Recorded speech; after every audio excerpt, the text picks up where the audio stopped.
Today, I would like to talk to you about pleasure tolerance. So, I am a sex therapist, and my job is to help people who are having very little sex or not having sex at all learn to start having sex again. What happens with couples as they start to move closer towards their goals of sexuality is they start feeling certain chemicals spark in their body. Chemicals like dopamine, chemicals like endorphins, even chemicals like cortisol and adrenaline. These are all chemicals that give your body energy. And if you think about sex as a type of sexual energy, then the first time you flirt with your partner again, there's a little bit of energy. And if you're not used to that in your body, it feels like, what was that? I don't know what happened. I feel things. I don't know what I feel about them. And I don't know if I like them or don't.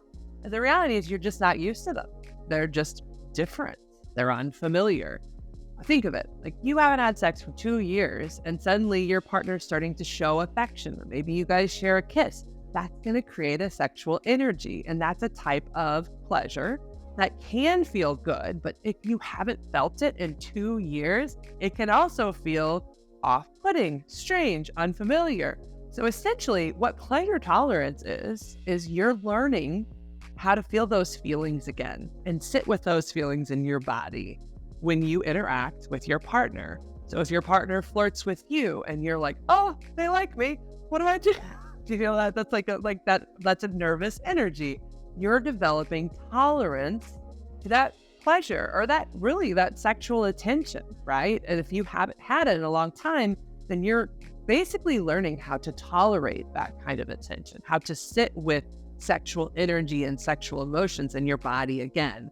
And so when people come in to see me as a sex therapist, they're often like, come on, let's get this show on the road. I'm ready. And while you may be ready, your bodies and your minds may not be ready yet for the full Monty, so to speak.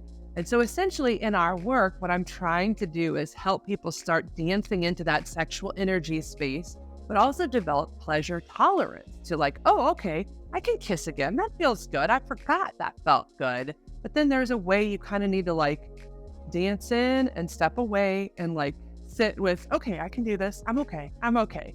That's that building of pleasure tolerance. So no, when you come see me, you're not going to have sex after the first session, but you're building a tolerance window to the point of being able to sit with and accept that pleasure with your partner.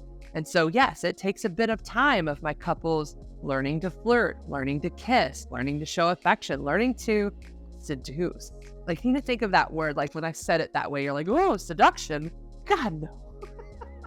Like if you haven't seduced your partner in years, then the first time you lean into that space with them, there's an energy that's created that you're developing a tolerance for.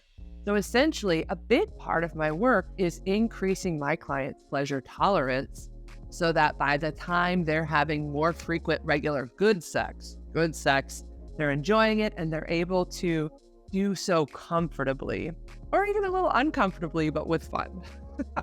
So if you'd like to see me, please visit me at therapistintstlouis.com and submit a contact form.